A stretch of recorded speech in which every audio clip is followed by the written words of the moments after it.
नमस्कार, आप देख रहे हैं open study area YouTube channel. Bihar BPSC TRE 3.0 के लिए साइंस के फाइनल रिवीजन क्लास में आपका हार्दिक अभिनंदन है। One liner must important question हम एक एक करके देखते चलते हैं बिना समय गंवाए हुए। इससे पहले कि वीडियो की शुरुआत करें, प्लीज़ चैनल को सब्सक्राइब कीजिए। आप अपने इस परिवार को आगे बढ़ाने में मदद कीजिए। प्रश्न है, गुर्दे की संरचनात्मक एवं कार्यात्मक यूनिट क्या कहलाती है? नेफ्रॉन्स कहलाती है। मानव जठर में प्रोटीन पाचन के लिए उत्तरदायी अनुकूलतम परिवेश होती है। अम्लीय खाद्य प्रोटीनों के दो सबसे समृद्ध जल स्रोत हैं, सोयाबीन और मूंगफली। शरीर को सबसे बड़ी अंतःस्रावी ग्रंथि कौन सी है? थायराइड ग्रंथि है। आजकल दूध को संतुलित आहार नहीं माना जाता है क्योंकि इसमें अभाव होता है आयरन तथा विटामिन सी की इसमें कमी पाई जाती है। अगला क्वेश्चन है आपके सामने कि वह अंग जिसमें पानी वसा तथा विभिन्न अपचयन अपशिष्ट उत्सर्जित होते हैं उसे हम लोग वृक्क कहते हैं। रक्त में नाइट्रोजनी अपशिष्ट जमा होने से अपना काम नहीं कर पाता है, वृक्क जो होता है काम नहीं कर पाता है। द्रव्य जो त्वचा की परत को जल के लिए अभेद्य बनाता है उसे केरोटिन के नाम से जाना जाते हैं। अगला बिंदु है आपके सामने, प्रश्न कहता है कि मानवीय महिलाओं के प्रजननीय अंडाणु उत्पादन में कौन सा हार्मोन तेजी से वृद्धि करता है? ल्यूटिनाइजिंग हार्मोन इसका नाम हो जाएगा। तो मानवीय महिलाओं के प्रजननीय में कौन सा हार्मोन तेजी से वृद्धि करता है? ल्यूटिनाइजिंग इसका नाम हो जाएगा। मानव के श्वेत रक्त कणों का व्यास लगभग कितना होता है? 0.007 किलोमीटर इसका मान बताया जाता है।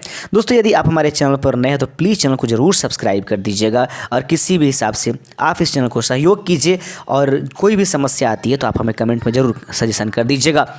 रक्त के हीमोग्लोबिन के साथ अनुक्रमणीय संश्लिष्ट बनाता है कार्बन डाइऑक्साइड और हीलियम का मिश्रण।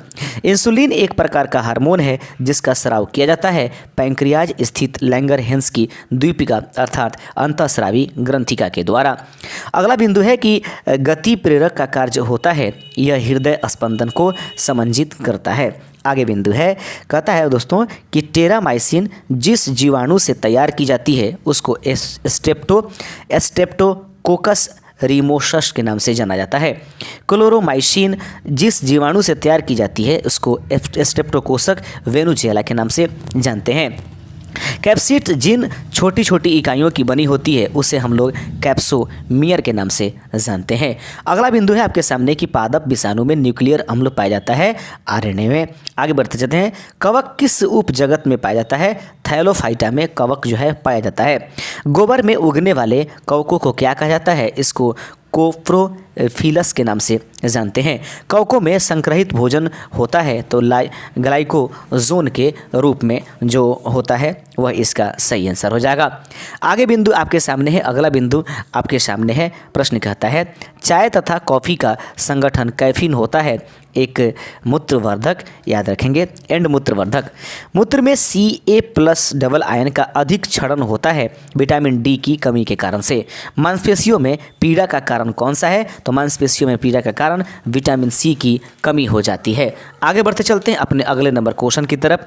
किस विटामिन में कोबाल्ट होता है? तो विटामिन B2 में कोबाल्ट पाया जाता है। आगे देखते चलते हैं, अगला नंबर क्वेश्चन है, एक प्रकार का मिश्रित जीव निम्नलिखित में से कौन सा है? एक प्रकार का मिश्रित जीव निम्नलिखित में से कौन सा है? उसको हम लोग लाइकेन के नाम से जानते हैं।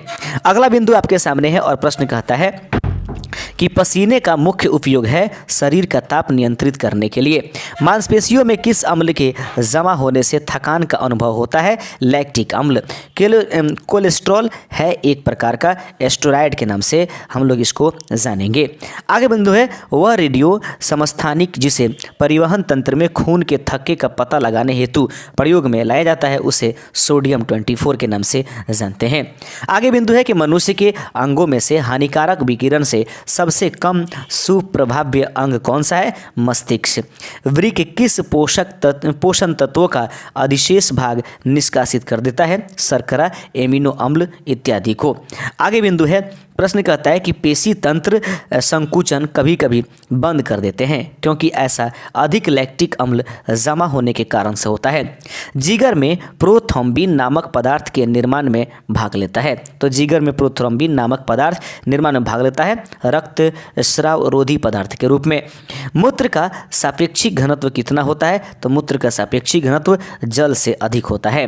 वसाएं होती हैं जल में अघुलनशील होती हैं। रुधिर स्कंदन में प्रभावी विटामिन कौन सी है? विटामिन के जो होती है रुधिर स्कंदन में प्रभावी विटामिन के नाम से जानी जाती है।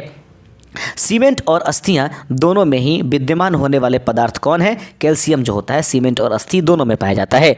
आगे बिंदु है कैरोटीन प्रोटीन शरीर में पाया जाता है। बालों और त्वचा में कैरोटीन नामक प्रोटीन पाया जाता है। सामान्य व्यक्ति का सामर्थ्य कितना होता है? 0.005 से लेकर के 1 अश्व शक्ति तक। मानव शरीर में भोजन के पाचन के संदर्भ में जो है वह क्या होता है? आगे में मानव के शरीर में भोजन के पाचन के संदर्भ में ये जो क्वेश्चन पूरा कंप्लीट नहीं हो पाया है। लाइपेज का स्राव मुख्यतः होता है। तो लाइपेज का स्राव जो होता है अग्नाशय से होता है। वह तत्व जो मानव जाति में प्राकृतिक रूप से नहीं पाया जाता है उसे हम लोग सीसा कहते हैं। वह जैव यौगिक जिसके प्रयोग द्वारा अपघटन की प्रक्रिया को किण्वन कहते हैं। प्रकिण्वन यानी कि एंजाइम के नाम से इसको हम लोग जानेंगे। अगला बिंदु है कि डीएनए का एक मूल मात्रक है। तो डीएनए का मूल मात्रक न्यूक्लियोटाइड्स इसका राइट आंसर है। पौधों में भोज्य पदार्थों का परिवहन करता है। फ्लोएम जो होता है पौधों में भोज्य पदार्थों का परिवहन करता है। पौधों की पत्तियों में पाया जाने वाला अति सूक्ष्म छिद्र क्या कहलाता है? उसे स्टोमेटा के नाम से जानते हैं। पौधों में गैसों के विनिमय होता है स्टोमेटा के माध्यम से। परागण मुख्य रूप से होता है हवा पानी और कीटों के द्वारा परागण की प्रक्रिया पाई जाती है। आप देख रहे हैं open study area YouTube channel. यदि चैनल पर नए हैं तो चैनल को प्लीज़ सब्सक्राइब कर दीजिएगा। पारिस्थितिकी शब्द का प्रयोग सर्वप्रथम किया गया था एच रीटर के द्वारा जो है सबसे पहले पारिस्थितिकी शब्द का प्रयोग किया गया। वर्णांधता की खोज किसने की थी? वर्णांधता का खोज हॉर्नर ने किया था। तंत्रिका कोशिका की लंबाई होती है 90 सेंटीमीटर मानी गई है। शरीर में वह स्थान जहां पीयूष ग्रंथि स्थित होती है उसे मस्तिष्क के आधार में जानते हैं। अगला बिंदु है गुणसूत्र रहते हैं कोशिका के केंद्र में। तो गुणसूत्र कहाँ होते हैं? कोशिका के केंद्र में। तंत्रिका तंत्र का वह भाग जो आंतरिक अंगों की क्रियाओं को नियंत्रित करता है मेडुला ऑब्लोंगेटा के नाम से इसको जानेंगे। अगला बिंदु आपके सामने है कि जीन की क्रियात्मक इकाई को क्या कहते हैं? तो जीन के क्रियात्मक इकाई को सिस्ट्रॉन के नाम से जानते हैं। आगे बढ़ते चलते हैं। टेस्ट ट्यूब बेबी का अर्थ होता है पात्र निषेचन और फिर गर्भाशय में प्रतिरोपण कर देना।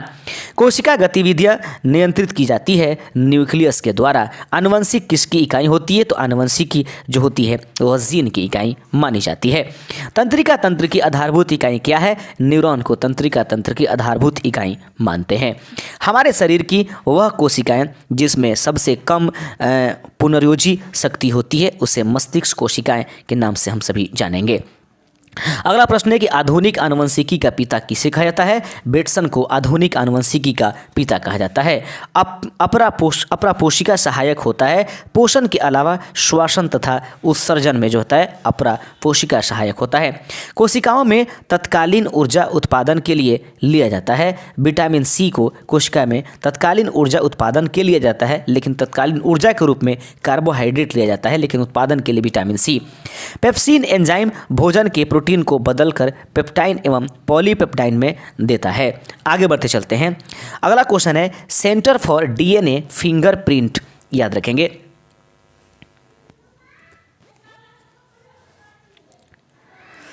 अगला बिंदु होगा कि centre for DNA fingerprint and diagnostic यानी कि CDFD अवस्थित होता है हैदराबाद में उपस्थित है। डीएनए संश्लेषण का प्रतिपादन किया था। तो डीएनए संश्लेषण का प्रतिपादन आर्थर कॉर्नबर्ग हैं। माइटोकॉन्ड्रिया की खोज की थी अल्टमैन ने माइटोकॉन्ड्रिया की खोज किया था। जीवधारियों की संरचनात्मक तथा कार्यात्मक इकाई को कहा जाता है इसको कोशिका कहा जाता है। तो जीवधारियों की संरचनात्मक तथा कार्यात्मक इकाई को कोशिका कहेंगे। रॉबर्ट हुक द्वारा कोशिका की खोज हुई थी सन 1665 ईस्वी में। 1965 यहाँ पर गलती से लिखा गया है। आगे बढ़ते चलते हैं। रॉबर्ट हुक पुस्तक का नाम क्या है? माइक्रोग्राफिया। याद रखेंगे रॉबर्ट हुक के पुस्तक का नाम माइक्रोग्राफिया है।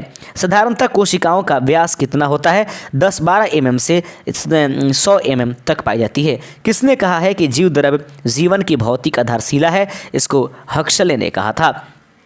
अगला बिंदु है कि किस वैज्ञानिक ने जीव द्रव्य को सर्वप्रथम जीव द्रव्य का नाम दिया था? पुरकिंजे इसका राइट आंसर है। असूत्री विभाजन किस प्रकार की कोशिकाओं में होता है? तो असूत्री विभाजन जो होती है विकसित कोशिकाओं में पाया जाता है। सूत्री विभाजन की खोज की थी तो सूत्री विभाजन की खोज करने वाला डब्ल्यू फ्लेमिंग है।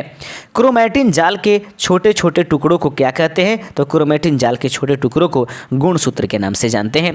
अर्धसूत्री विभाजन में कोश का विभाजन होता है, याद रखेंगे। तो अर्धसूत्री विभाजन में कोश का विभाजन 2 बार होता है। गुणसूत्र का क्रोमोसोम नामकरण किया डब्ल्यू वाल्डेयर ने। गुणसूत्र कोशिका के किस भाग में पाई जाती है? तो गुणसूत्र कोशिका के किस भाग में पाई जाएगी? सही आंसर है केंद्रक में पाई जाती है। जीन की आधुनिक विचारधारा प्रस्तुत किया था एस बेंडर ने। जीन की आधुनिक विचारधारा प्रस्तुत किया था। आगे बिंदु है आधुनिक विचारधारा के अनुसार जीन के 3 भाग होते हैं, सिस्ट्रॉन, म्यूटॉन और रेकॉन बोलते हैं इसको।